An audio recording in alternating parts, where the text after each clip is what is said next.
Mentang-mentang bos kaya raya, ia ambil suamiku dan merusak keluargaku seenaknya. 1 tahun kemudian mereka ku buat syok, ternyata. Assalamualaikum warahmatullahi wabarakatuh. Selamat datang bunda semuanya di channel kisah cerita. Sebelum masuk ke ceritanya silahkan absen terlebih dahulu ya. Bunda-bunda semuanya dari daerah mana saja yang sudah subscribe semoga rezekinya lancar ya. Aku adalah seorang manajer di sebuah perusahaan besar sekarang. Setiap hari, aku melangkah dengan percaya diri, berbicara di rapat, dan membuat keputusan penting yang mempengaruhi banyak orang. Aku dipandang sebagai simbol kesuksesan, wanita yang telah mengatasi segala rintangan, yang mampu keluar dari bayang-bayang masa lalu dan menatap masa depan dengan optimisme. Tapi setiap malam, saat aku menatap kaca, yang kulihat bukan wanita sukses yang terlihat di luar sana. Yang kulihat adalah wanita yang dulu diseret dalam lumpur penghinaan. Wanita yang kehilangan segalanya karena cinta dan pengkhianatan. Aku melihat diriku yang terperangkap dalam kenangan-kenangan pahit yang tak pernah benar-benar hilang, meskipun aku berusaha menguburnya dalam-dalam. Meskipun aku kini mengenakan pakaian rapi dan berdiri di puncak karir, setiap detik dalam hidupku masih dihantui bayang-bayang dari masa lalu yang gelap. Aku pernah menjadi seseorang yang begitu penuh dengan harapan. Aku ingin percaya pada cinta, pada janji-janji indah yang diberikan oleh orang-orang yang aku percayai. Tapi kenyataan tak selalu seindah itu. Cinta yang kuharapkan, yang kuperjuangkan habis-habisan, justru mengkhianatiku. Pengorbanan yang aku beri dengan tulus, tanpa pamrih, justru dihancurkan oleh orang-orang yang seharusnya menjaga dan menghargai aku. Tapi luka itu, luka yang begitu dalam dan tak pernah hilang, justru yang mengantarkanku sampai ke sini. Tanpa semua yang telah terjadi, tanpa rasa sakit itu, aku mungkin tidak akan pernah menjadi siapa aku sekarang. Aku tidak akan pernah belajar untuk bertahan, untuk menjadi lebih kuat, dan untuk mengambil kendali atas hidupku sendiri. Luka-luka itu mengajarkanku untuk tidak lagi bergantung pada orang lain, untuk tidak lagi berharap terlalu banyak, dan yang paling penting, untuk menghargai diriku sendiri. Mungkin itulah harga yang harus dibayar untuk mendapatkan kekuatan sejati. Tapi meskipun aku sudah jauh melangkah, meskipun aku sudah menemukan cara untuk menyembuhkan sebagian luka itu, aku tahu, ada bagian dari diriku yang tidak akan pernah benar-benar sembuh. Ada bagian dari diriku yang selalu akan teringat pada rasa sakit itu, yang selalu akan mengenang hari-hari penuh air mata dan kehancuran. Kadang aku bertanya-tanya, apakah aku akan bisa benar-benar bebas dari bayang-bayang masa lalu, atau apakah luka itu akan selalu membekas di dalam hati dan pikiranku. Aku menarik napas dalam-dalam, mencoba menenangkan diri di depan cermin. Di luar sana, dunia melihatku sebagai wanita yang tak pernah tergoyahkan, yang mampu mengatasi segalanya. Tapi hanya aku yang tahu, di dalam diri ini ada ribuan luka yang tersembunyi, yang tak akan pernah hilang sepenuhnya. Dan meskipun dunia berputar begitu cepat, meskipun aku terus melangkah maju, aku tahu satu hal. Luka-luka itu adalah bagian dari siapa aku, dan mungkin itu yang menjadikanku lebih manusiawi, lebih berharga. Setiap malam, sebelum aku tidur, aku masih bertanya pada diriku sendiri, apakah aku benar-benar telah sembuh, atau hanya belajar untuk hidup dengan luka-luka ini? Aku mungkin tidak punya jawaban yang pasti, tetapi satu hal yang aku tahu, aku masih ada. Aku masih hidup, dan itu adalah kemenangan terbesar yang bisa aku raih. Aku dan Rian menikah muda. Di usia yang seharusnya penuh dengan kegembiraan dan petualangan tanpa beban, kami malah memilih untuk terjun ke dalam dunia yang lebih nyata. Dunia yang dipenuhi dengan keputusan sulit dan harapan yang terus dipertaruhkan. Kami bukan berasal dari keluarga kaya. Kami tidak memiliki rumah besar atau mobil mewah, hanya sebuah kontrakan kecil di pinggir kota yang dindingnya mulai retak. Tapi di dalamnya, ada cinta yang tumbuh subur, seperti tanaman liar yang mencari cahaya meski berada dalam kegelapan. Rian, suamiku, Bukan siapa-siapa saat itu. Ia bukan anak orang kaya, bukan pemuda yang punya segudang prestasi yang bisa dibanggakan. Tetapi ada satu hal yang membuatku percaya padanya. Matanya. Mata yang penuh dengan impian, dengan tekad yang tidak akan bisa dibendung oleh dunia. Kami membangun segalanya dari nol. Setiap kali aku merasa kelelahan, setiap kali hidup menggoyahkan langkah-langkah kecil kami, aku hanya melihat mata itu, dan aku tahu, kami bisa melewati apapun. Kami tidak punya banyak uang. Di akhir bulan, ketika tagihan mulai menumpuk dan lemari hanya berisi mie instan, kami saling berbagi makanan yang sudah hampir habis. Rian akan selalu tersenyum, bahkan saat perut kami keroncongan. Kita akan melewatinya, sayang, katanya dengan keyakinan yang meyakinkan, meski aku tahu dalam hatinya ia juga merasakan hal yang sama, kekhawatiran, ketakutan, tapi juga semangat untuk bertahan. Aku bahagia. Kupikir itu cukup. Ada kebahagiaan yang sederhana dalam hidup kami yang penuh keterbatasan. Kami tak perlu banyak untuk merasa puas. Kami punya satu sama lain, dan itu terasa seperti dunia yang utuh. Setiap malam, aku menyelimuti Rian dengan cinta, berbicara tentang impian-impian kecil kami, rumah yang lebih besar, perjalanan ke tempat-tempat yang belum pernah kami kunjungi, kehidupan yang lebih baik. Kami merancang masa depan dengan tangan kami sendiri, meski dengan begitu banyak ketidakpastian yang mengintai. Namun, aku tahu, kebahagiaan kami tidak bisa berlangsung selamanya dalam kesederhanaan. Dunia terus berputar, dan terkadang, mimpi-mimpi yang kami rajut bersama terasa semakin jauh. Aku mulai menyadari bahwa cinta saja tidak cukup untuk bertahan hidup di dunia yang keras ini. Di tengah kegelapan yang kadang datang, aku merasa seolah kami terjebak dalam dunia yang terlalu besar untuk kami taklukkan. Tapi saat aku menatap Rian, saat aku melihat bagaimana dia terus berjuang, aku tahu, kami akan selalu memiliki satu hal yang tidak bisa diambil oleh siapapun, cinta yang kutata dengan tangan sendiri. Melalui bab ini, karakter utama menceritakan kisah cintanya yang sederhana dan penuh pengorbanan. Meskipun hidup mereka penuh dengan keterbatasan, ada rasa kebahagiaan yang tak terukur dalam kebersamaan. Bab ini menggambarkan betapa pentingnya cinta dan harapan dalam menghadapi kehidupan yang penuh tantangan. Aku diterima bekerja di sebuah perusahaan besar yang belum pernah aku bayangkan sebelumnya. Dunia yang jauh berbeda dengan kehidupan kontrakan kecil kami, dengan atmosfer korporat yang penuh ambisi dan aturan yang tak terucapkan. Hari-hari pertama di sana seperti memasuki dunia yang asing. Di tengah gedung yang megah dan kantor yang dipenuhi dengan orang-orang sibuk, aku merasa seperti semut kecil yang mencoba bertahan hidup di tengah badai.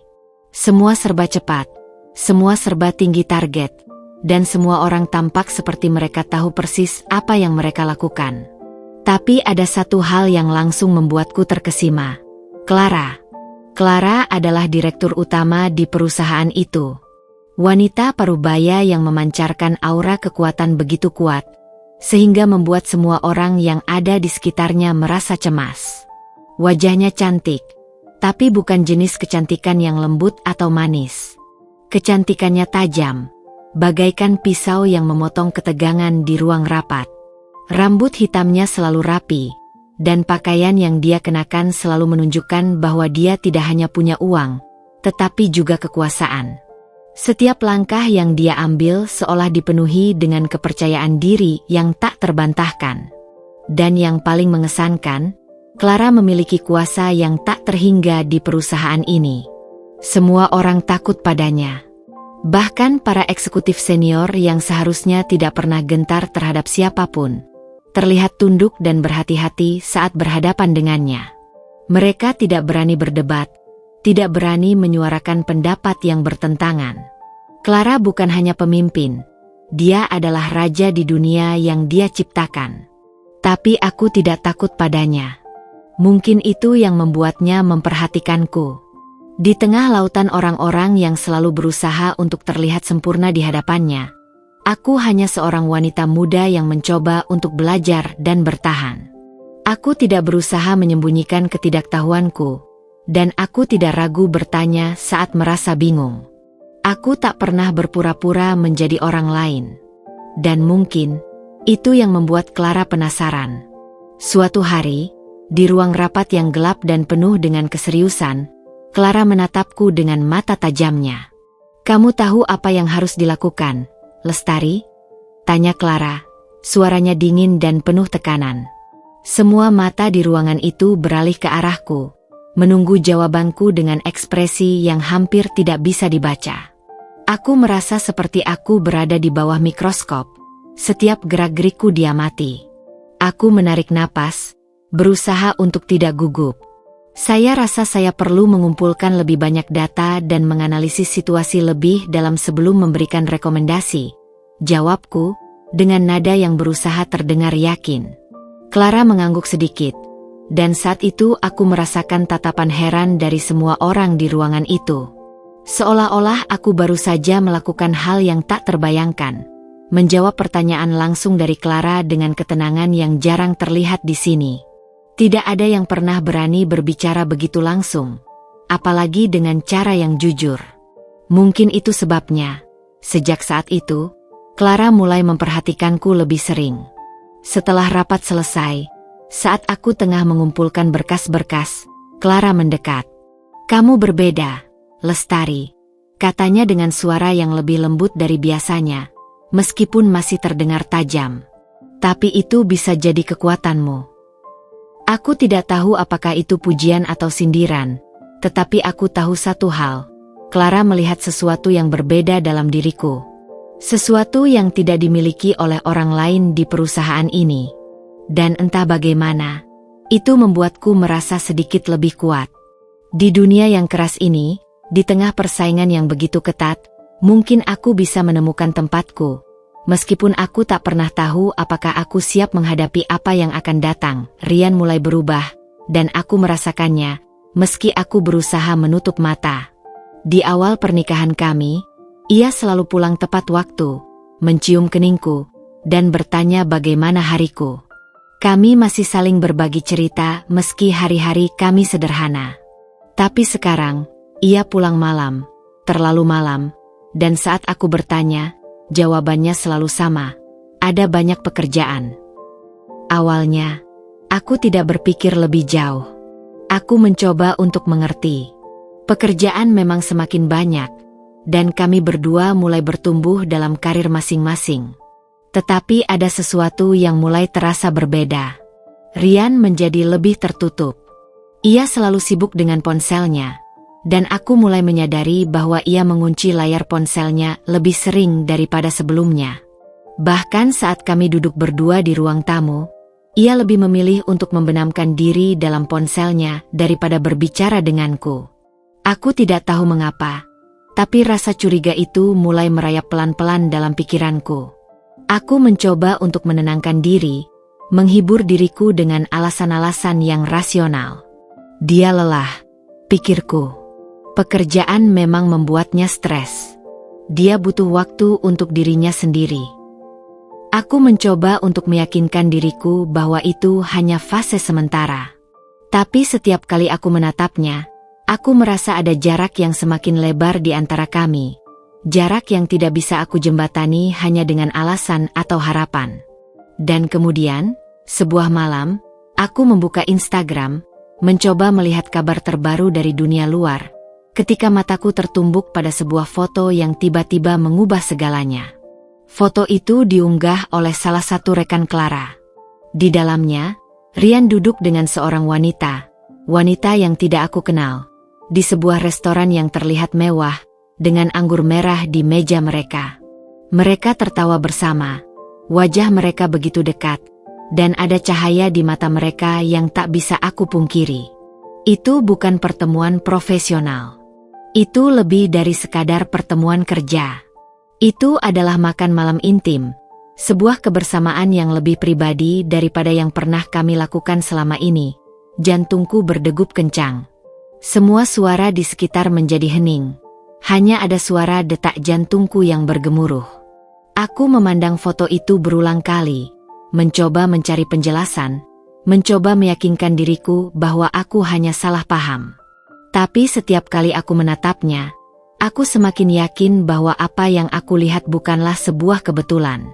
Ini adalah sesuatu yang lebih, sesuatu yang mungkin aku tak ingin tahu, tapi akhirnya harus aku hadapi. Aku berusaha menenangkan diri, menarik napas dalam-dalam. Mungkin mereka hanya teman kerja.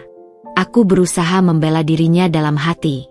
Tetapi semakin aku berpikir, semakin aku merasa ada bagian dari diriku yang hancur. Perasaan ini, perasaan yang penuh dengan keraguan, rasa sakit, dan kekecewaan, mengalir begitu saja, mengisi setiap ruang kosong dalam diriku.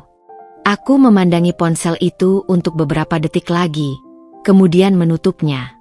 Aku ingin berlari ke tempat yang jauh, menjauhkan diriku dari kenyataan ini. Tetapi tidak ada tempat yang aman dari kecurigaan yang mulai merasuki pikiranku. Aku tahu, malam ini adalah awal dari sesuatu yang besar, sesuatu yang akan mengubah segalanya. Aku hanya belum tahu seberapa besar dampaknya. Dan meskipun aku berusaha menahannya, aku tahu satu hal. Hidup kami tidak akan pernah sama lagi. Malam itu, saat aku menatap wajah Rian, aku tahu aku tidak bisa lagi menghindari kenyataan. Semua kecurigaan yang selama ini aku simpan, semua perasaan yang aku coba abaikan, kini terasa begitu nyata. Aku tidak bisa lagi berpura-pura tidak tahu. Aku sudah melihat foto itu, dan aku tahu ada sesuatu yang telah berubah dalam dirinya. Sesuatu yang telah merusak semua yang kami bangun bersama. Aku memutuskan untuk bertanya langsung, meski hati ini sudah dipenuhi dengan ketakutan akan jawabannya. Ketakutan yang sebenarnya sudah aku rasakan sejak beberapa waktu lalu, tapi belum pernah aku izinkan untuk menguasai diriku. Rian, aku mulai. Suaraku bergetar. Apa benar kamu ada hubungan dengan dia? Aku menatapnya, berharap dia akan menyangkal, atau setidaknya memberikan penjelasan yang masuk akal. Rian terdiam sejenak, matanya menghindari tatapanku. Aku bisa melihat kelelahan di wajahnya, tapi juga ada sesuatu yang lebih gelap, yang tidak bisa aku pahami. Akhirnya, ia mengangkat kepala dan menatapku dengan tatapan kosong. Tidak ada rasa takut, tidak ada penyesalan, hanya kebingungan yang tersembunyi di balik mata itu. Aku sudah tahu kamu akan menemukan ini, kata Rian dengan suara rendah, seolah-olah dia sudah lama menunggu saat ini. Lestari, aku nggak bisa terus hidup seperti ini. Aku nggak bisa terus hidup susah terus sama kamu. Kalimatnya begitu berat, seolah-olah setiap kata yang dia ucapkan adalah racun yang disuntikkan langsung ke hatiku. Aku merasa seperti ada yang merobek hatiku dengan tangan kosong. Rian menunduk, lalu menghela napas panjang sebelum melanjutkan. Dia bisa memberiku hidup yang kamu nggak bisa kasih. Semua yang aku inginkan, kemudahan, kenyamanan, kehidupan yang lebih baik, dia bisa memberikannya padaku. Kamu selalu mengeluh soal uang, soal masa depan, dan aku capek, Lestari. Capek hidup dalam ketidakpastian. Capek hidup susah terus sama kamu. Kata-katanya menamparku, menghancurkan segala yang aku percayai. Rasanya seperti dunia runtuh begitu saja di depanku. Cinta yang selama ini kupupuk dengan sepenuh hati, yang selama ini aku percayai tanpa ragu, hancur seketika. 6 tahun yang penuh dengan tawa, tangis, dan harapan, kini terasa sia-sia hanya dalam 6 menit. Aku mencoba menahan air mata yang sudah memenuhi pelupuk mataku, tetapi itu percuma. Air mata itu mengalir begitu saja, tanpa bisa kutahan. Aku merasa dipermainkan, dihina, dan dihancurkan oleh orang yang selama ini kuanggap sebagai teman hidup. Jadi, kamu meninggalkan aku untuk dia? Tanyaku, suaraku pecah. Rian mengalihkan pandangannya. Dia tidak berani menatapku lagi, seolah-olah dia tahu bahwa kata-katanya sudah terlalu tajam, sudah terlalu melukai. Aku tidak tahu. Mungkin. Aku nggak ingin lagi hidup dalam kekurangan, Lestari. Aku ingin lebih. Rasanya seperti ada beban besar yang tiba-tiba menghimpit dadaku, membuatku sulit bernapas. Aku sudah memberi segalanya untuk kami. Semua pengorbanan, semua mimpi yang aku tata untuk masa depan kami bersama, ternyata tidak cukup. Rian ingin lebih. Dan aku, dengan segala keterbatasanku, tidak bisa memberikannya lebih. Dalam keheningan yang mematikan itu, aku duduk di sana, terdiam. Hati ini seperti terperangkap dalam labirin kebingunganku sendiri, tidak tahu kemana harus pergi. 6 tahun cinta, 6 tahun yang penuh dengan pengorbanan dan impian, hancur begitu saja oleh kata-kata yang penuh racun. Rian tidak hanya mengkhianatiku secara fisik, tetapi juga menghancurkan seluruh dunia yang sudah kupercaya. Aku hanya bisa menghela napas panjang, berusaha menerima kenyataan yang menyakitkan ini. Cinta yang dulu begitu kuat, kini terasa begitu rapuh. Rasanya aku telah kehilangan segalanya, dan yang lebih menyakitkan, aku kehilangan diriku sendiri. Aku merasa seperti dunia ini runtuh dalam satu malam. Setelah pengakuan Rian, segala sesuatu yang kumiliki perlahan-lahan menghilang, hilang tanpa jejak, seolah-olah tak pernah ada. Cinta, yang dulu kubanggakan sebagai hal yang paling berharga dalam hidupku, kini hanya tinggal kenangan pahit yang tak bisa kuhapus begitu saja. Rian pergi, tak ada lagi wajahnya di rumah itu, tak ada lagi senyum yang dulu selalu menenangkan hatiku. Aku pergi ke kantor keesokan harinya, dengan harapan bisa melupakan sebentar segala kekacauan dalam hidupku. Tapi Clara memanggilku ke kantornya. Wajahnya tetap sama, dingin, penuh kuasa, seolah tak ada yang bisa menggoyahkannya. "Lestari," katanya dengan nada profesional yang aku kenali. "Karena alasan profesional, kami harus mengakhiri kontrak kerja Anda di perusahaan ini." Kata-kata itu seperti pukulan di kepala. Aku menatapnya, mencoba menahan air mata yang sudah menggenang di pelupuk mata. Aku tahu alasan sesungguhnya. Clara tahu aku sedang terpuruk. Dia tahu aku tak bisa lagi memberi performa terbaikku, dan meskipun dia tampak objektif, aku bisa merasakan bahwa dia memang ingin menyingkirkanku. Aku tak mengucapkan sepatah kata pun saat itu. Hanya mengangguk dan keluar dari ruangan Clara, merasa seolah semua mimpi yang kurajut hancur begitu saja, seperti kaca yang pecah. Aku pulang ke rumah, atau lebih tepatnya, tempat yang kini terasa begitu kosong dan asing. Pekerjaanku hilang. Rian hilang. Dan kini, bahkan harga diriku, yang kupikir tidak akan pernah bisa dihancurkan, hancur lebur di hadapanku. Aku menghabiskan hari-hariku di kamar gelap, membiarkan diriku terperangkap dalam kesedihan yang tak berujung. Makan dengan tangan gemetar, kadang hanya sebuah potongan roti atau mie instan yang kuhapus dengan air mata. Dunia terasa begitu berat, begitu hampa. Sepertinya tidak ada lagi yang pantas untuk diperjuangkan, tidak ada lagi yang bisa kuberikan, bahkan pada diriku sendiri. Hari-hari berlalu tanpa makna. Aku tidak tahu bagaimana aku bertahan. Hanya ada ruang kosong yang menggulungku, menyesakkan, tanpa pernah memberiku kesempatan untuk bernapas. Aku ingin lari dari semua ini, ingin menghentikan semua rasa sakit yang menggerogoti tubuh dan jiwaku, tapi tak tahu kemana harus pergi. Hingga suatu hari, ibu datang. Ibuku, yang selalu menjadi pelita di saat gelap, datang dengan wajah penuh kekhawatiran. Ia duduk di sampingku, memelukku erat-erat, dan dalam diam, kami hanya saling menangis. Ia tahu betul betapa dalam luka yang kurasakan, dan meskipun ia ingin berkata lebih, hanya tangisan yang bisa keluar dari matanya. Setelah beberapa lama, ibu menarik napas dalam-dalam dan berkata, "Bangkit, nak. Mereka belum menang kalau kamu belum menyerah." Aku menatap ibu, merasa hatiku teriris lebih dalam lagi. Dia benar, tentu saja. Mereka, Rian, Clara, dan semua orang yang sudah menghancurkan hidupku, mereka tidak akan menang jika aku menyerah begitu saja. Tetapi bagaimana bisa aku bangkit ketika semuanya terasa hancur? Bagaimana bisa aku mengangkat diriku dari kehancuran ini? Ibuku mengusap pipiku dengan lembut, menatapku dengan mata penuh harapan. "Kamu masih punya dirimu, nak. Kamu masih punya hati yang kuat. Jangan biarkan mereka mengambil itu dari kamu juga. Aku tidak tahu berapa lama kami berdiam dalam keheningan itu, tapi seiring waktu, kata-kata ibu mulai meresap ke dalam jiwaku. Aku tidak tahu bagaimana caranya, tetapi perlahan aku mulai merasakan secercah kekuatan untuk bertahan. Mungkin ini bukan akhir. Mungkin ini hanya awal dari sesuatu yang lebih besar. Meski aku belum tahu apa itu.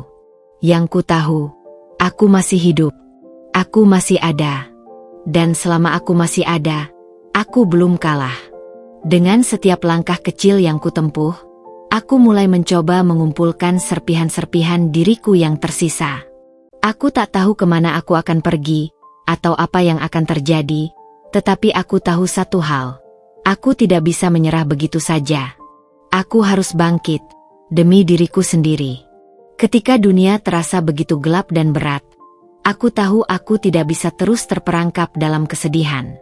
Aku harus bergerak, meskipun setiap langkah terasa seperti mengangkat beban berat yang hampir tak tertahankan. Aku sadar bahwa jika aku tidak melakukan sesuatu, aku akan benar-benar terbenam dalam kehampaan ini. Jadi, dengan sisa-sisa tabungan yang aku miliki, aku mulai menjahit lagi. Aku mengeluarkan mesin jahit tua yang sudah lama tidak terpakai dan membersihkannya. Setiap tarikan benang, setiap jahitan yang kutarik dengan penuh perhatian, terasa seperti merangkai kembali bagian-bagian diri yang hancur. Aku mulai membuat baju dari sisa kain yang ada di rumah, perlahan mulai membangun kembali diriku. Seolah setiap helai benang yang kujahit adalah pengingat bahwa aku masih punya harapan. Pelanggan pertamaku datang. Seorang ibu muda yang membutuhkan gaun untuk anaknya. Ia memesan 3 kali. Dan meskipun itu hanya pekerjaan kecil, rasanya itu adalah langkah besar untukku. 3 baju yang aku jahit itu bukan hanya soal uang, tetapi lebih kepada tanda bahwa aku masih punya kekuatan untuk melangkah. Aku tahu aku harus lebih dari sekadar bertahan hidup. Aku harus hidup dengan tujuan. Dengan rasa semangat yang masih samar, aku memutuskan untuk belajar lebih banyak. Bisnis online adalah langkah selanjutnya. Aku mencari tahu tentang bagaimana memasarkan produknya, tentang foto-foto yang menarik perhatian, dan bagaimana cara berkomunikasi dengan pelanggan di media sosial. Semua hal itu terasa baru bagiku. Seperti belajar bahasa asing, tapi aku tahu aku harus melakukannya. Aku tidak punya pilihan selain terus belajar dan berkembang. Aku juga mulai mengikuti seminar-seminar gratis yang diadakan di berbagai tempat. Meskipun kadang aku merasa terasing di tengah orang-orang yang tampak lebih sukses, aku berusaha untuk tidak peduli. Aku tahu aku harus lebih dari ini.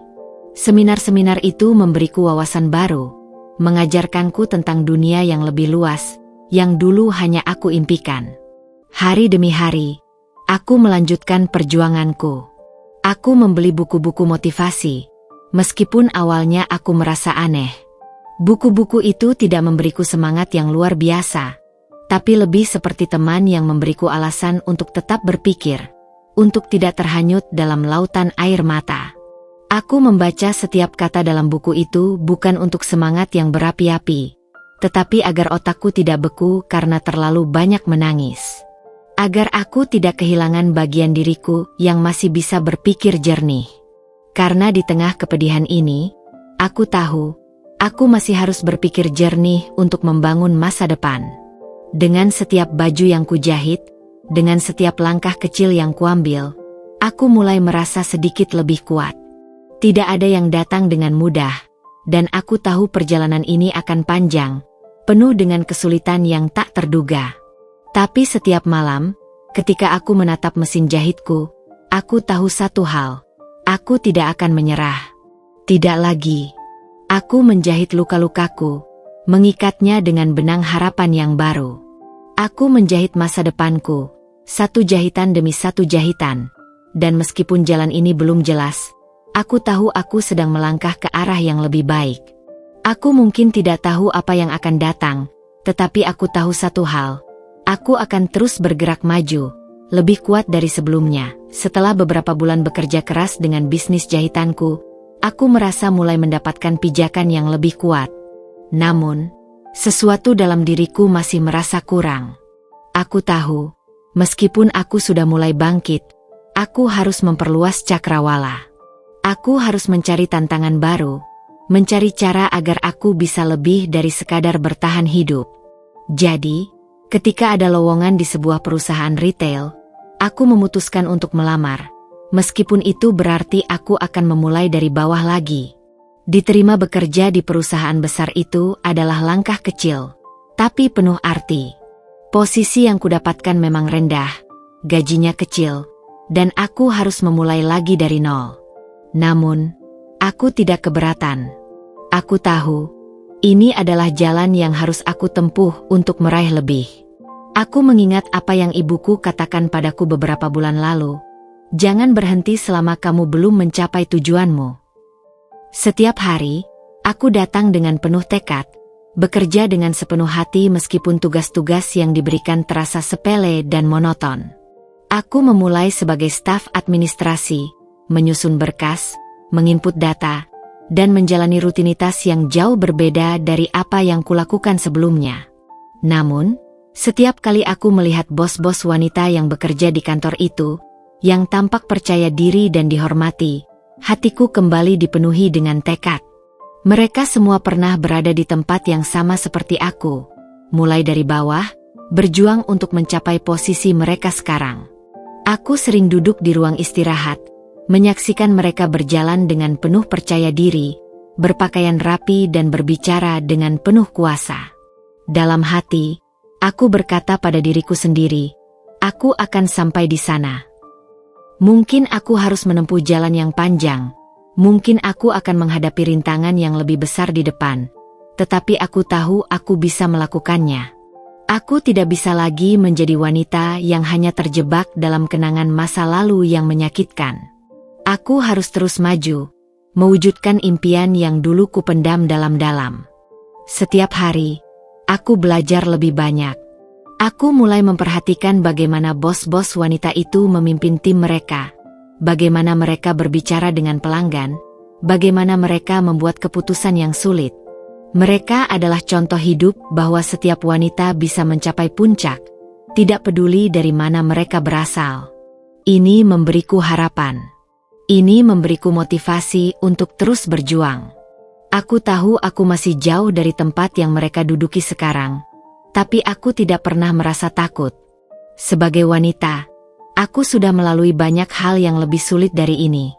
Aku sudah melewati pengkhianatan, kehilangan, dan kehancuran yang tidak bisa dibayangkan orang lain. Tidak ada lagi yang bisa menghalangiku. Dan setiap malam, ketika aku pulang ke rumah, aku menatap diriku di cermin dengan rasa bangga yang baru. Aku tahu, setiap langkah kecil yang kuambil sekarang akan membawa aku lebih dekat ke tujuan yang lebih besar. Dunia baru ini penuh dengan tantangan baru, dan meskipun aku harus memulai lagi, aku tidak merasa takut. Aku sudah pernah jatuh, dan aku tahu bagaimana rasanya bangkit. Dunia ini mungkin keras, penuh dengan persaingan dan rintangan, tetapi aku siap menghadapinya.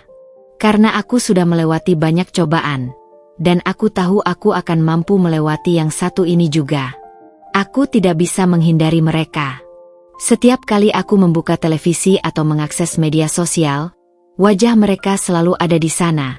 Rian dan Clara, pasangan yang tampaknya sempurna. Mereka terlihat begitu bahagia.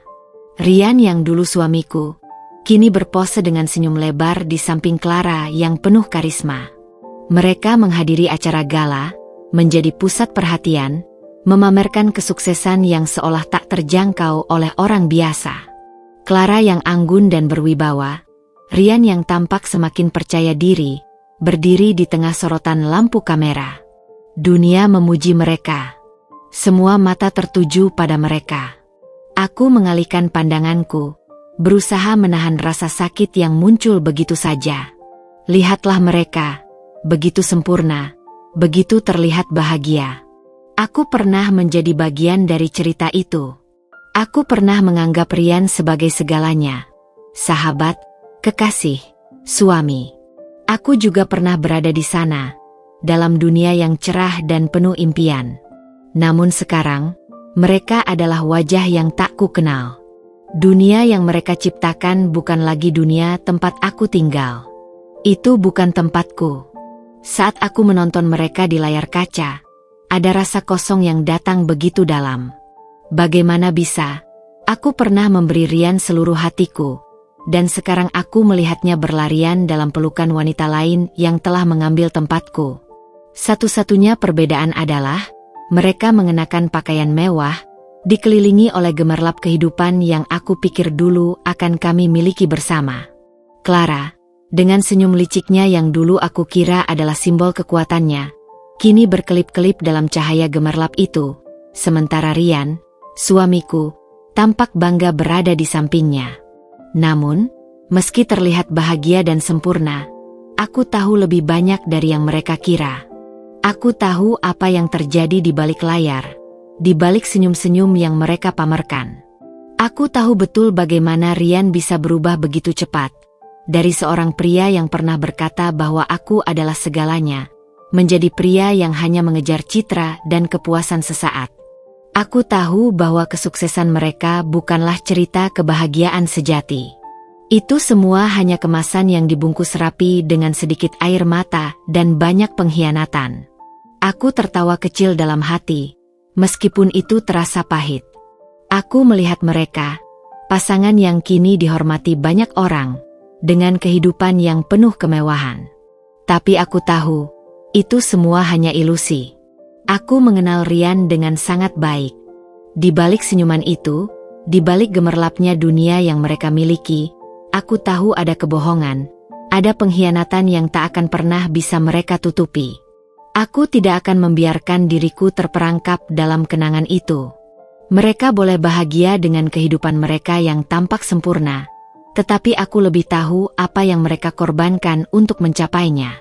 Dan meskipun aku tidak bisa memutarkan waktu, meskipun aku tidak bisa mengubah apa yang sudah terjadi, aku tahu satu hal, hidupku lebih berarti dari sekadar menjadi bagian dari kisah mereka. Aku tidak akan menjadi bagian dari narasi mereka yang penuh dengan kebohongan. Aku sudah cukup mengorbankan diriku untuk mereka. Sekarang, aku akan menulis kisahku sendiri. Dunia mungkin bisa melihat mereka sebagai pasangan yang sempurna, tetapi aku tahu ada harga yang mereka bayar untuk itu, harga yang tidak akan pernah mereka penuhi. Hari itu adalah hari yang berbeda. Hari yang penuh dengan perasaan campur aduk, antara tak percaya dan rasa terharu yang begitu dalam. Aku sudah bekerja keras sejak aku pertama kali memasuki dunia perusahaan ini. Lembur, berusaha melebihi ekspektasi, dan menghadapi tantangan demi tantangan yang datang seolah tak pernah berhenti. Terkadang aku merasa seperti hanya seorang pion kecil dalam permainan besar yang tidak pernah terlihat. Tapi aku tetap melangkah, terus bekerja dengan keyakinan bahwa usaha akan membuahkan hasil. Ketika pengumuman promosi itu datang, aku merasa seperti ada yang menghentikan waktu sejenak. Namaku disebutkan dengan jelas, dan seluruh ruangan pun bersorak. Beberapa rekan kerja memberikan tepuk tangan, sementara aku hanya bisa berdiri dengan tubuh kaku, berusaha menahan air mata yang tiba-tiba ingin keluar begitu saja. Mereka tidak tahu betapa berat perjalanan ini bagiku. Mereka tidak tahu betapa aku berjuang untuk sampai ke titik ini. Bagaimana aku terus melangkah meskipun banyak kali aku hampir ingin menyerah. Semua pengorbanan itu, lembur larut malam, mengorbankan waktu bersama keluarga, berjuang melawan rasa lelah yang tak kunjung hilang, akhirnya membuahkan hasil. Namun, aku tidak bisa mengendalikan perasaan itu. Setelah pengumuman itu, aku segera menuju toilet. Pintu ditutup pelan, dan di sana aku hanya bisa menangis. Bukan karena kebahagiaan yang meluap, tetapi karena aku merasa dihargai. Rasanya seperti beban yang lama aku bawa, yang sudah terlalu lama terpendam, akhirnya bisa sedikit terangkat. Aku tahu, tidak ada yang bisa menggantikan rasa lelah itu, tidak ada yang bisa menghapus luka-luka lama. Tapi saat itu aku merasakan satu hal yang sudah lama aku rindukan, penghargaan atas kerja kerasku. Aku menatap wajahku di cermin, dan untuk pertama kalinya dalam waktu yang lama, Aku merasa sedikit bangga. Mungkin tidak ada yang tahu seberapa besar pengorbananku. Mungkin tidak ada yang pernah melihat darah, keringat, dan air mata yang kutumpahkan di setiap langkahku. Tapi sekarang aku tahu bahwa ada orang yang melihat dan menghargai apa yang kulakukan. Mereka melihat usaha. Mereka melihat kemajuan yang kutorehkan dengan kerja keras. Dan itulah yang paling penting. Aku mengusap wajahku, berusaha menenangkan diri sebelum keluar. Ketika aku kembali ke ruang kerja, semua mata tertuju padaku dengan senyum tulus. Bosku memberi selamat, dan bahkan beberapa rekan kerja datang memberi ucapan. Namun, di dalam hatiku, aku tahu ini adalah langkah kecil menuju pencapaian yang lebih besar. Aku tidak akan berhenti di sini. Ini baru awal, dan aku akan terus berjalan, terus berkembang, terus membuktikan bahwa aku lebih dari sekadar wanita yang pernah terluka, lebih dari sekadar wanita yang diabaikan. Aku adalah wanita yang bisa mencapai puncak, apapun yang terjadi. Aku menatap pintu kaca yang mengarah ke ruang kantor yang lebih tinggi, tempat bos-bos wanita itu duduk. Aku tahu, suatu saat nanti, aku juga akan duduk di sana. Aku akan sampai ke sana. Dan itu semua berawal dari sini. Dari momen sederhana ini, di mana aku akhirnya dihargai. Setiap malam, saat aku terbaring di ranjang dengan tubuh yang lelah dan pikiran yang kacau, aku selalu dibayangi oleh mimpi-mimpi buruk. Mimpi tentang Clara yang tertawa sinis, suaranya yang menggema di telingaku, penuh ejekan dan penghinaan. Mimpi tentang Rian, wajahnya yang dulu kucintai, sekarang penuh kebencian, memanggilku wanita gagal. Mimpi-mimpi itu datang lagi, seperti hantu yang tak mau pergi, mengingatkanku pada luka-luka lama yang tak kunjung sembuh. Setiap kali aku terbangun, hati ini terasa sesak, dan aku kembali bertanya-tanya, apakah aku benar-benar bisa melupakan mereka? Namun, aku tidak punya waktu untuk membiarkan mimpi itu menguasai diriku. Setiap pagi, aku bangun dan memaksa diri untuk berfungsi.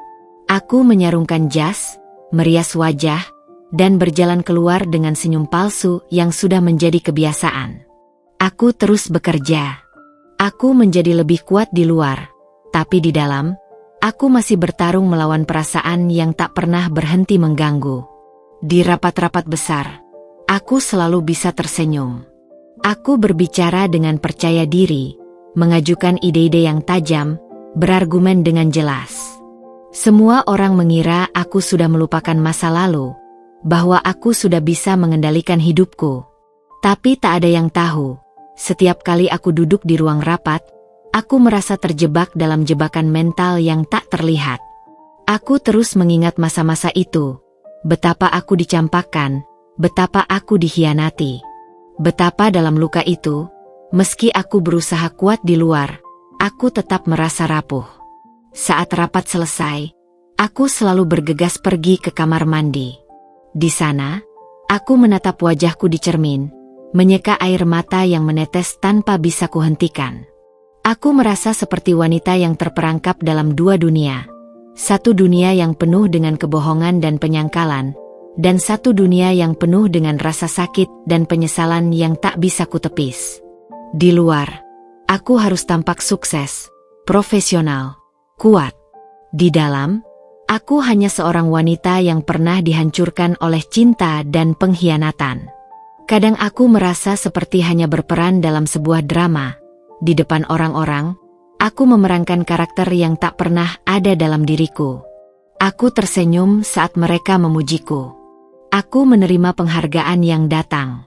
Tetapi di balik itu semua, aku merasakan kekosongan yang tak bisa diisi oleh apapun. Semua pencapaian itu terasa hampa, karena luka lama itu masih menguasai hatiku. Aku ingin berhenti, ingin melupakan semuanya. Tetapi setiap kali aku hampir berhasil melangkah maju, kenangan tentang mereka datang lagi, membuyarkan segalanya. Aku sering berpikir, apakah aku bisa benar-benar sembuh? Apakah luka-luka ini akan pernah hilang? Rasanya seperti bagian dari diriku yang hilang, yang takkan pernah kembali lagi. Clara, Rian, mereka masih ada di dalam pikiranku, seperti bayang-bayang yang tak pernah menghilang. Mereka adalah bagian dari masa lalu yang terus menghantui langkahku. Tapi aku tahu satu hal, aku harus terus berjalan. Aku tidak bisa menyerah. Aku sudah terlalu jauh untuk kembali. Dan meskipun aku masih diliputi rasa sakit yang tak pernah benar-benar sembuh, aku tahu aku harus terus maju. Tidak ada yang bisa menghentikanku, bukan mereka, bukan luka-luka itu. Aku akan menyembuhkan diriku sendiri, pelan-pelan, hingga aku bisa berdiri tegak tanpa bayang-bayang masa lalu yang terus mengikutiku. 7 tahun sudah berlalu sejak hari itu, sejak aku memilih untuk bangkit dan berjuang. 7 tahun yang penuh dengan keraguan, jatuh bangun, dan kebangkitan yang pelan namun pasti. Hari ini, aku berdiri di titik yang tidak pernah kubayangkan sebelumnya, sebagai kepala divisi pemasaran di perusahaan besar ini. Nama aku mulai dikenal. Beberapa kali media menulis tentang strategi kampanyeku yang sukses. Mereka memuji ide-ide inovatifku, menggambarkan kampanye kami sebagai yang paling berpengaruh di pasar. Aku sudah pernah menerima penghargaan dari CEO, bahkan beberapa kali dipanggil untuk menjadi pembicara di seminar-seminar bisnis. Orang-orang mulai melihatku sebagai sosok yang berpengaruh, bukan lagi hanya seorang wanita yang pernah terluka dan tertinggal di masa lalu. Namun, meskipun semuanya tampak sempurna di luar, aku tetap merasa ada kekosongan. Aku tidak pernah mencari sorotan atau pujian. Aku hanya ingin hasil kerja kerasku dihargai.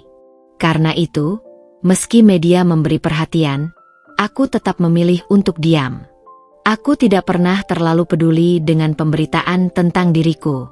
Aku tahu, semua ini bukan tentangku. Semua ini tentang pekerjaanku, tentang pencapaian yang sudah kubangun dengan susah payah. Pujian itu bukan untuk diriku, tapi untuk usahaku yang tidak pernah berhenti. Kadang aku teringat kembali masa lalu, betapa hancurnya aku saat Rian meninggalkanku, saat Clara menghancurkan rasa percaya diriku. Betapa rendahnya aku dulu, merasa tidak cukup untuk siapapun. Namun sekarang, aku melihat ke belakang dan merasa bangga dengan perjalanan yang telah kulalui. Tidak ada yang bisa menghalangiku untuk mencapai tujuanku. Tidak ada yang bisa mendikte siapa aku harus menjadi. Aku adalah hasil dari diriku sendiri, dari usaha dan tekad yang tak pernah berhenti meskipun dunia sempat menjatuhkanku. Bekerja sebagai kepala divisi ini bukan hanya soal jabatan atau posisi. Ini adalah tentang bukti bahwa aku bisa berdiri di atas kakiku sendiri, bahwa aku lebih dari sekadar wanita yang pernah dilupakan oleh dunia.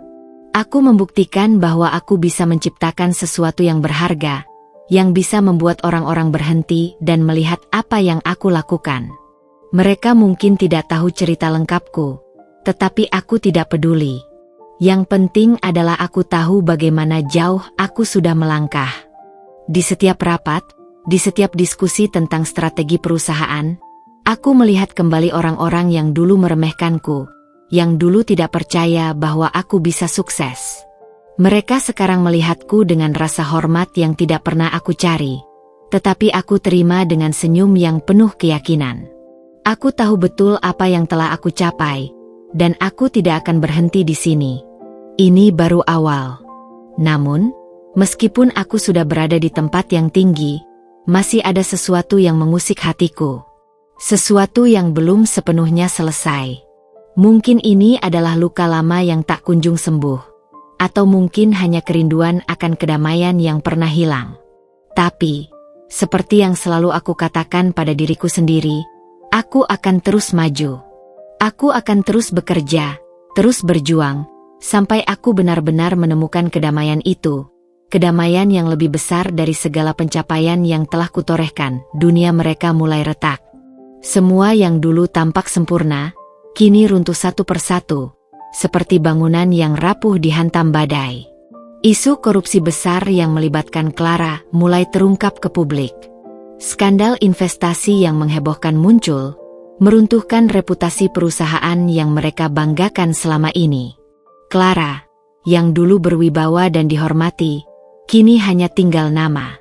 Pemegang saham mulai meninggalkan mereka satu persatu, takut terjebak dalam kekacauan yang semakin meluas. Dan Rian yang dulu menjadi suami pamer Clara, yang dulu kuanggap sebagai orang yang akan hidup bahagia bersama wanita yang memiliki segalanya, kini juga terjerat dalam skandal pribadi. Ternyata, di balik topeng kebahagiaan mereka, ada sebuah pengkhianatan lain. Rian dikabarkan selingkuh dengan wanita muda, seseorang yang lebih muda dan lebih cantik, sepertinya. Berita itu semakin menambah kehancuran bagi nama baik mereka berdua. Aku membaca semua berita itu dengan rasa yang sulit diungkapkan. Banyak orang mungkin akan merasa puas melihat mereka jatuh, melihat dunia yang dulu mereka bangun hancur berantakan.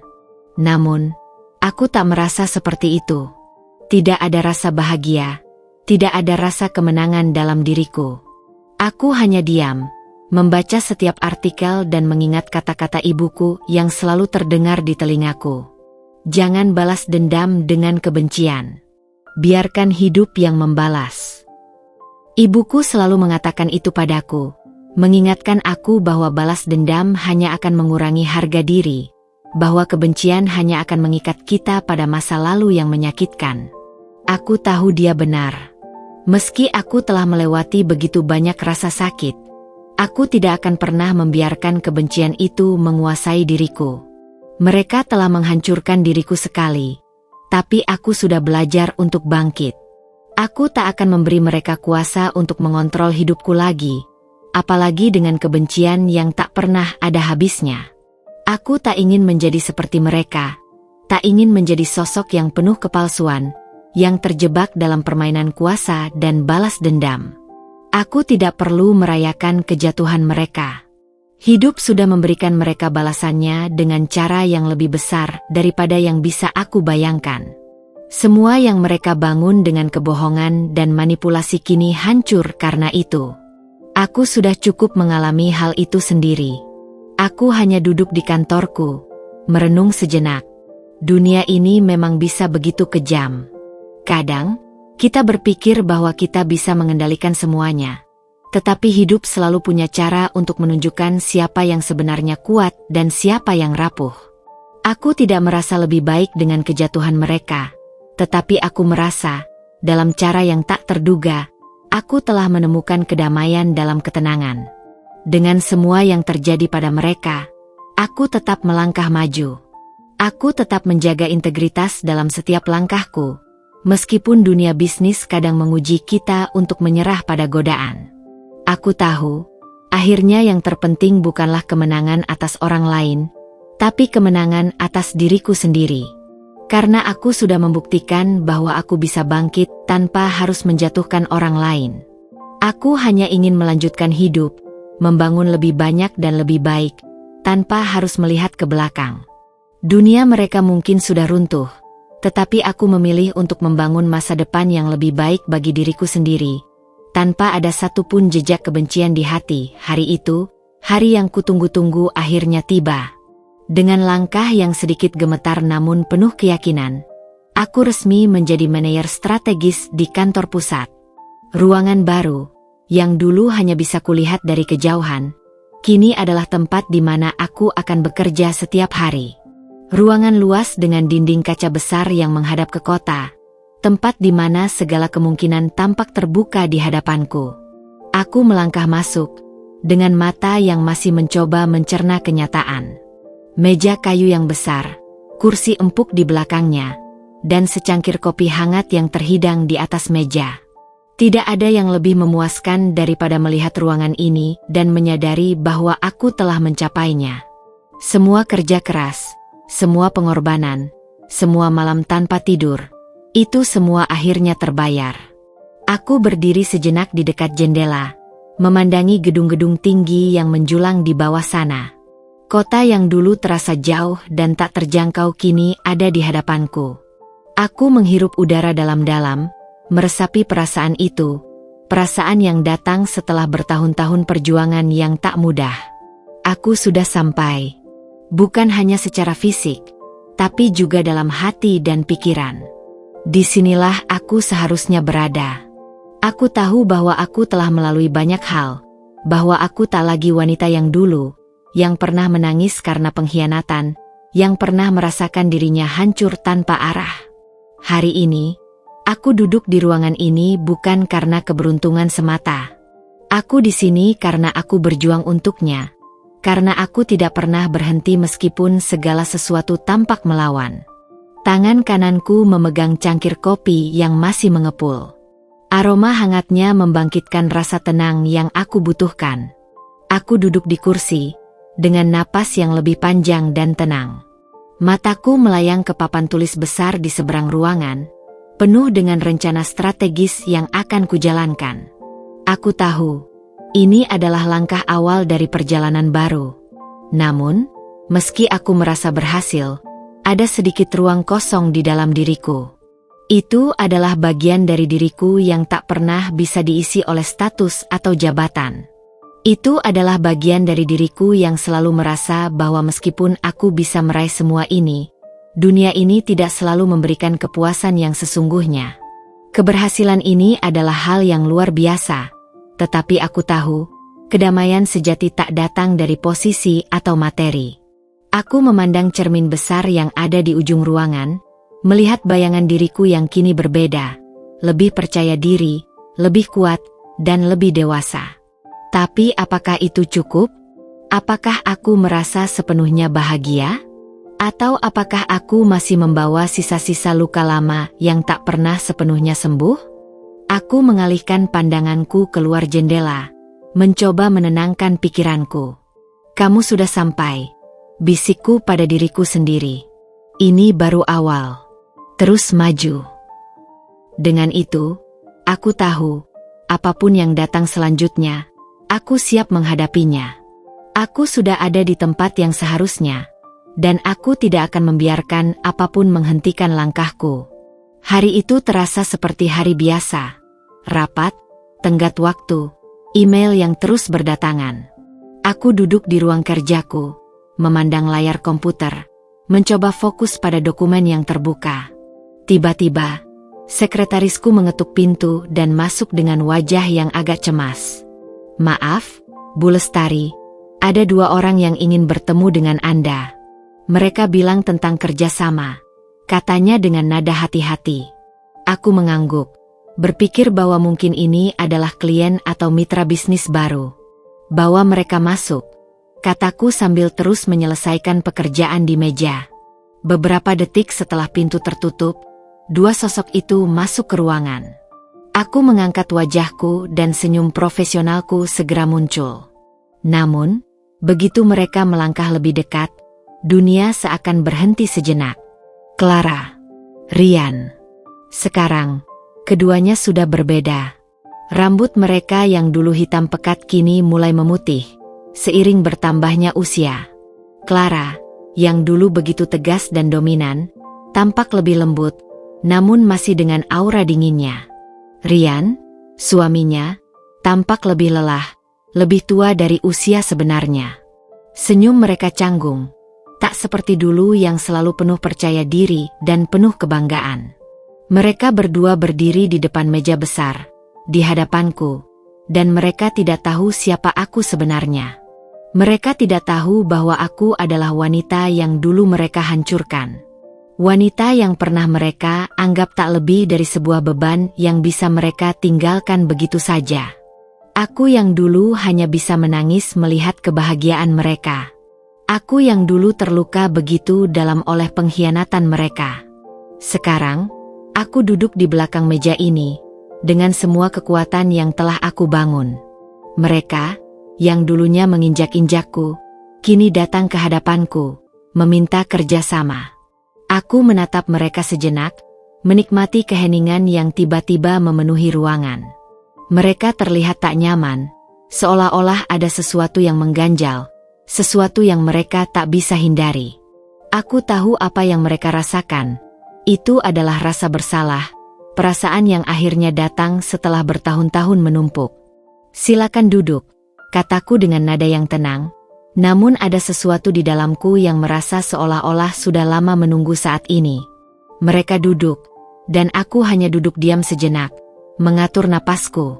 "Terima kasih telah meluangkan waktu untuk bertemu dengan kami, Lestari," kata Clara, berusaha untuk memulai percakapan. Suaranya lebih lembut daripada yang aku ingat. Namun, aku tak tertarik dengan kelembutannya. Aku tahu, di balik itu semua, ada kebohongan yang dulu membunuhku. "Ya, saya dengar kalian ingin membicarakan kerjasama," jawabku, suaraku terdengar datar, tanpa ada emosi yang terlihat. "Apa yang bisa saya bantu?" Rian menatapku dengan tatapan bingung, seperti mencoba mengenali siapa aku, tetapi dia tak bisa mengingatnya. Aku bisa melihat ketidakpastian di matanya. Sementara itu, Clara mencoba berbicara lebih lanjut, membicarakan peluang bisnis dan proyeksi yang tampaknya sangat penting bagi mereka. Namun, saat mereka berbicara, aku hanya memikirkan satu hal. Mereka tidak tahu apa yang telah aku lalui, apa yang telah aku capai, dan apa yang telah mereka ambil dariku. Dunia mungkin sudah berputar begitu cepat bagi mereka, tapi aku tak pernah melupakan mereka. Aku tak pernah melupakan luka yang mereka tinggalkan dalam hidupku. Aku mengalihkan pandanganku ke jendela, sejenak berdiam, mencerna segala yang terjadi. Lalu, tanpa memperlihatkan perasaan apapun di wajahku, aku kembali menatap mereka. "Sebelum kita lanjutkan," kataku, "saya rasa kita perlu jujur satu sama lain." Clara dan Rian saling berpandangan, terkejut dengan kalimatku. "Saya tahu siapa kalian," lanjutku dengan suara yang lebih dalam, lebih penuh penekanan. "Dan kalian tahu siapa saya. Saya bukan lagi wanita yang dulu kalian kenal." Ada keheningan, lama sekali. Mereka terlihat terkejut, seperti baru menyadari siapa yang sebenarnya mereka hadapi. Clara menundukkan kepala, sementara Rian mengalihkan pandangannya, tak mampu menatapku lebih lama. "Jadi," kataku lagi, kali ini dengan senyum yang sangat tipis di bibirku, "kita bisa lanjutkan pembicaraan ini, atau kita bisa akhiri di sini. Keputusan ada pada kalian." Aku sudah sampai jauh lebih tinggi dari mereka. Aku sudah melampaui mereka, dan kini, aku hanya merasa kasihan pada mereka. Mereka yang dulu mengira bisa memanipulasi hidupku, kini datang dengan tangan kosong. Dunia mereka mulai runtuh, dan aku sudah jauh melangkah ke depan. Rian menatapku lama, tatapannya penuh kebingungan. Seolah-olah ia berusaha mengingat siapa aku, tetapi di matanya, aku tahu, ada ketakutan yang tak terucapkan.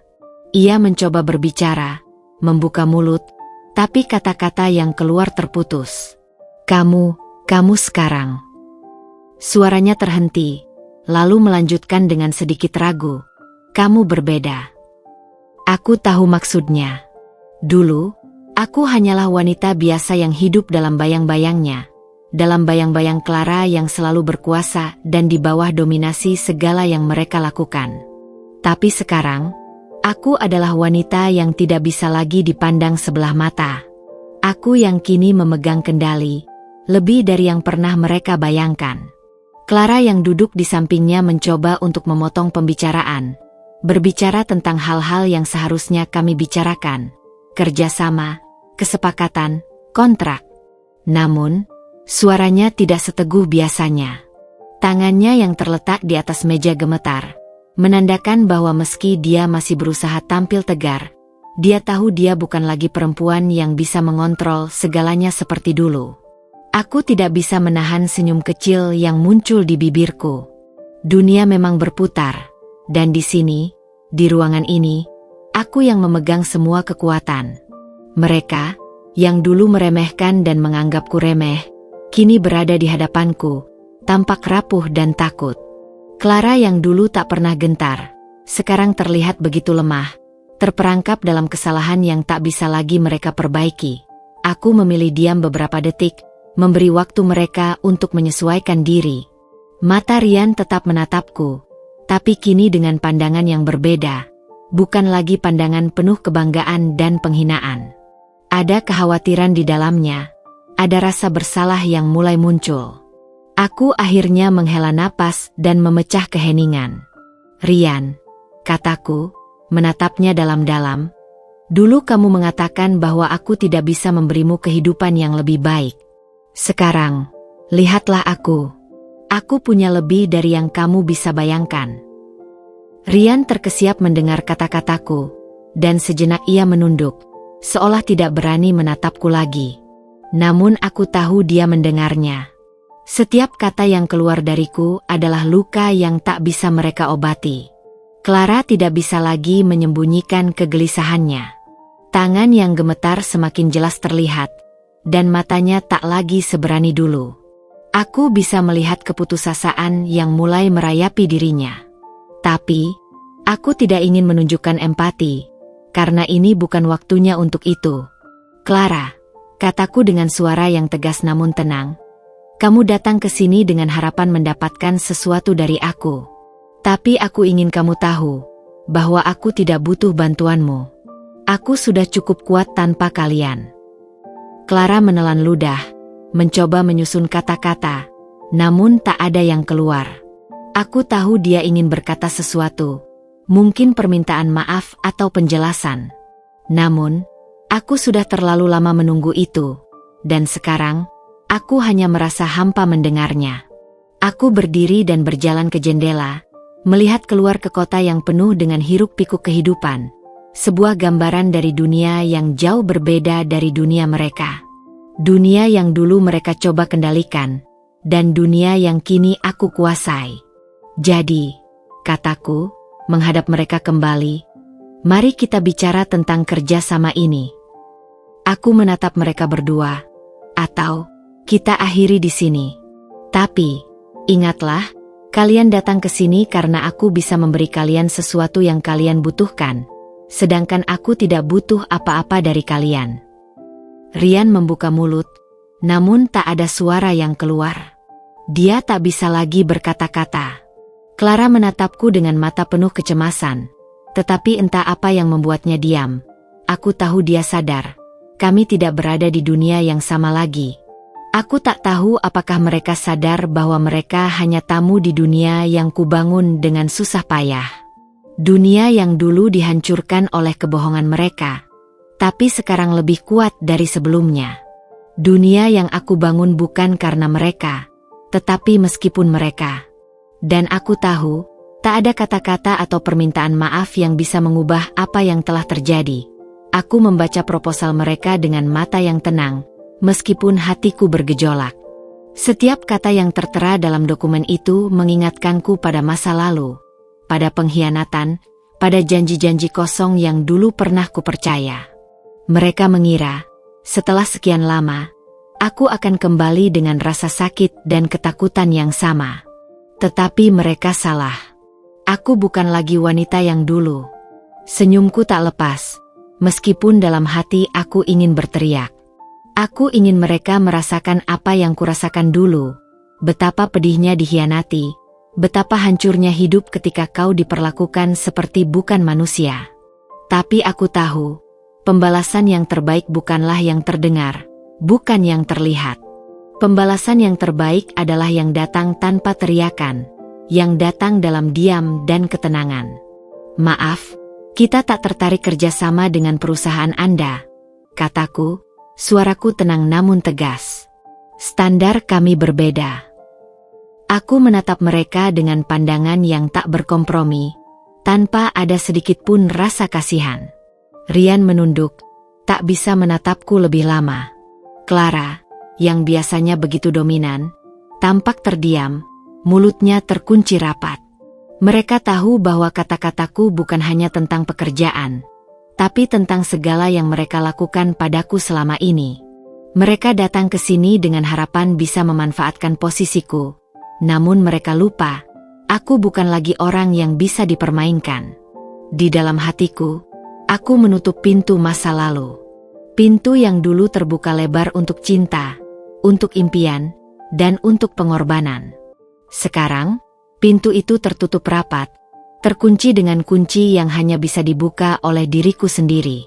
Aku tidak akan pernah membiarkan mereka masuk lagi. Tidak ada ruang lagi untuk mereka di hidupku. Rian mengangkat wajahnya dan mencoba berbicara, Tapi aku sudah tidak ingin mendengarnya lagi. Tak ada kata-kata yang bisa mengubah apa yang terjadi. Tak ada penyesalan yang bisa menghapus luka yang telah mereka sebabkan. Mereka telah memilih jalannya, dan aku telah memilih jalanku. Dan jalanku sekarang adalah kebebasan. Kebebasan dari mereka, kebebasan dari masa lalu yang menghantui. Clara mencoba tersenyum, namun senyum itu tak sampai ke matanya. Kami harap Anda bisa mempertimbangkan ulang, katanya. Tetapi suaranya terdengar seperti angin yang bertiup lembut, tidak memiliki daya. Aku tidak menjawab. Aku hanya mengangkat sedikit alisku, memberi mereka satu pandangan yang penuh dengan ketegasan. Saya sudah mempertimbangkannya, dan keputusan saya sudah final. Ada keheningan yang panjang setelah itu. Mereka berdua saling berpandangan, tapi tak ada lagi kata-kata yang bisa mereka ucapkan. Mereka tahu aku tak akan berubah. Mereka tahu aku tak akan pernah kembali ke masa lalu yang mereka coba pertahankan. Aku berdiri dan melangkah menuju pintu. Terima kasih atas waktu Anda. Sekarang, saya harap Anda bisa meninggalkan ruangan ini. Aku bisa mendengar langkah mereka yang ragu-ragu, dan pintu yang tertutup di belakang mereka. Saat mereka pergi, aku hanya berdiri di sana, di balik meja besar ini, dengan perasaan yang hampa. Bukan karena aku menyesal, tapi karena aku tahu, mereka tidak pernah benar-benar memahami siapa aku sekarang. Aku menatap jendela, melihat kota yang sibuk di luar sana. Dunia yang terus berjalan. Dan aku akan terus berjalan. Lebih kuat, lebih mandiri, dan lebih tidak terikat dengan siapapun, kecuali diriku sendiri. Pembalasan tanpa teriakan. Itu adalah caraku. Aku duduk di ruang kerja, memeriksa beberapa dokumen ketika pintu ruanganku diketuk pelan. Tanpa menunggu lama, Rian masuk. Wajahnya terlihat kusut, matanya merah, seperti baru saja menangis. Aku terkejut, tapi berusaha menutupinya. Ini bukan lagi waktunya untuk terkejut. Dunia sudah berputar jauh dari tempat di mana kita dulu berdiri bersama. Rian mendekat, berdiri beberapa langkah dariku, dan sepertinya dia mencoba mencari kata-kata yang tepat. Tiba-tiba, ia terjatuh di kursi depan meja kerjaku, wajahnya tenggelam dalam tangan. Aku bisa mendengar suara isakannya yang berat, sesekali diselingi dengan hembusan nafas yang panjang. Aku tidak bisa membaca apa yang ada dalam pikirannya. Dulu, aku bisa menebaknya dengan mudah. Sekarang, semuanya berubah. Aku tak mengeluarkan sepatah kata pun. Biarkan dia mengucapkan apa yang ingin dia katakan. Ini bukan lagi tentang siapa yang benar atau salah, tapi tentang apa yang dia inginkan sekarang. Apa yang dia kira bisa dia peroleh setelah semua yang telah terjadi. Aku salah, kata Rian, suaranya serak. Aku bodoh. Aku khianatin kamu. Kamu wanita terbaik yang pernah aku miliki. Aku mendengarnya, tapi kata-katanya tidak lagi mengena di hati. Mereka hanya mengambang. Seperti kata-kata kosong yang terlontar dari mulut seorang pria yang tak tahu lagi bagaimana cara meminta maaf. Waktu itu sudah lewat. Kata-kata itu sudah tidak cukup. Bahkan air mata yang jatuh pun tidak bisa menghapus apa yang dia lakukan. Aku menatapnya lama, lalu akhirnya membuka mulut. Tapi aku bukan milik siapa-siapa sekarang, kataku, kalimat yang sederhana, namun terasa begitu tajam di antara kami. Rian terdiam. Sepertinya kata-kataku memukulnya lebih keras dari yang dia bayangkan. Mata Rian tampak kosong, seperti dia tidak tahu lagi harus berkata apa. Aku tahu dia menyesal. Aku tahu dia ingin aku memaafkannya. Tapi apakah maafku bisa mengembalikan waktu? Bisa mengembalikan kepercayaan yang sudah hancur berkeping-keping? Aku tak lagi punya jawabannya. Dia mengangkat wajahnya, tatapannya penuh harap. Aku ingin memperbaiki semuanya. Aku ingin kamu kembali. Aku tersenyum samar, tapi tidak ada kehangatan dalam senyum itu. Kamu sudah memperbaiki semuanya dengan cara kamu. Sekarang, biarkan aku memperbaiki hidupku sendiri. Rian menunduk, tampaknya menerima kenyataan itu.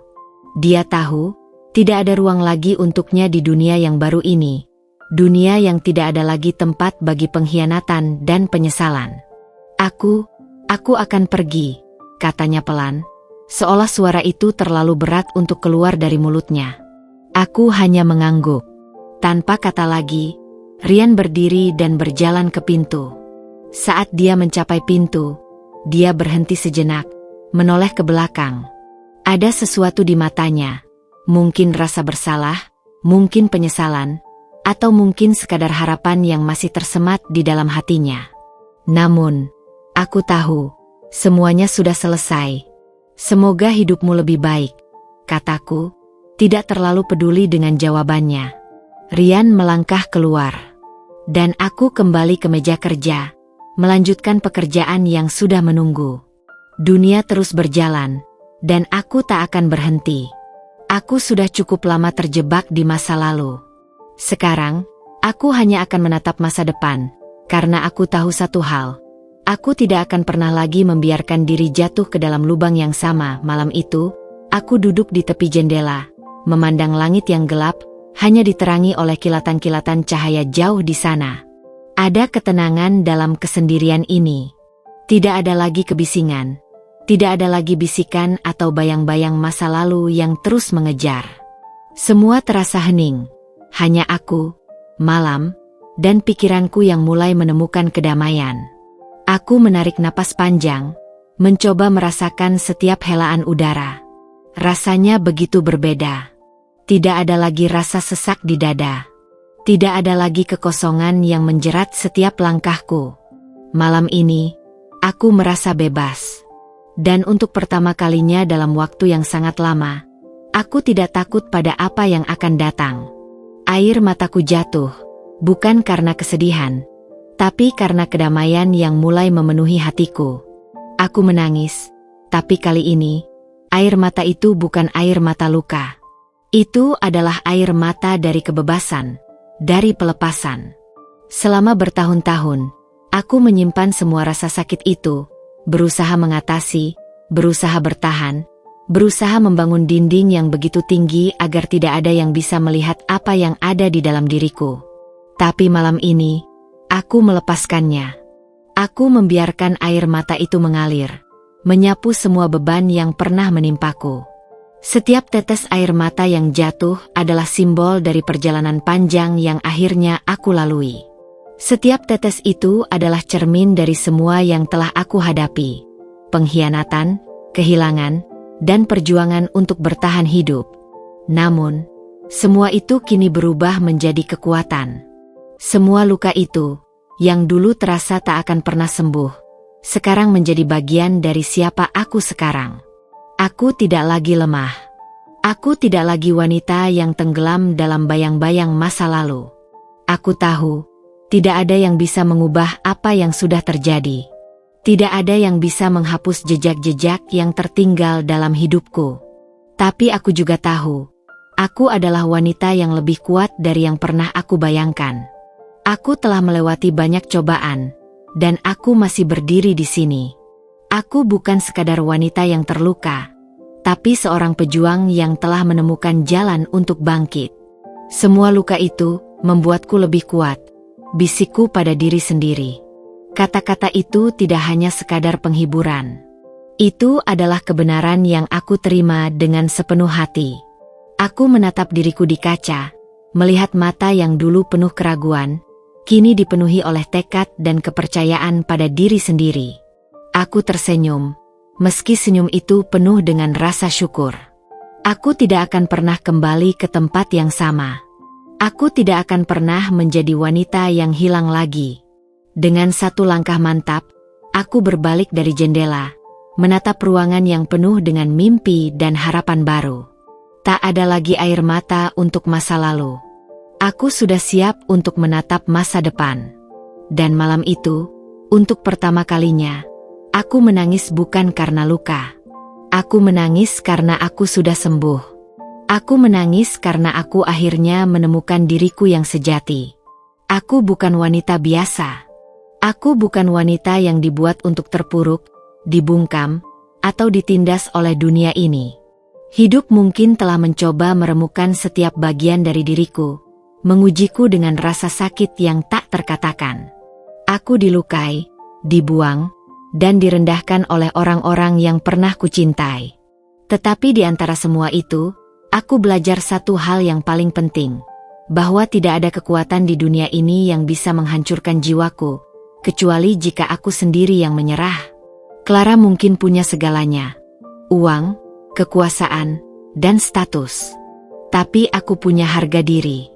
Harga diri yang tak bisa dibeli dengan segenap harta dunia. Rian, yang dulu memilih keluar dari hidupku, mungkin merasa dia memiliki pilihan dalam hidup ini. Tapi aku punya kekuatan. Kekuatan untuk memilih jalan hidupku sendiri, untuk bangkit dari kehancuran yang mereka buat, dan untuk berjalan maju meski jalan itu penuh dengan batu dan duri. Kini, mereka tahu. Mereka tahu bahwa wanita yang mereka remehkan, yang mereka anggap rapuh dan tak berdaya, adalah wanita yang berdiri di atas mereka. Aku bukan lagi wanita yang mereka kenal dulu. Aku telah menjadi sesuatu yang lebih dari itu. Sebuah simbol dari keteguhan, kekuatan, dan keberanian. Aku berdiri dengan tegak, tanpa ragu, tanpa penyesalan. Dan aku tahu, aku tidak akan pernah menoleh ke belakang lagi.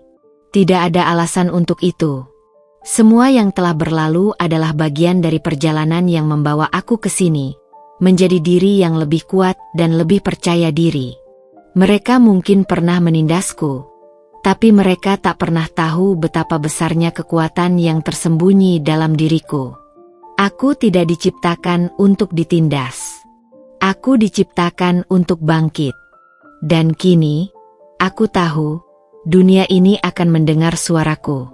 Dunia ini akan melihatku.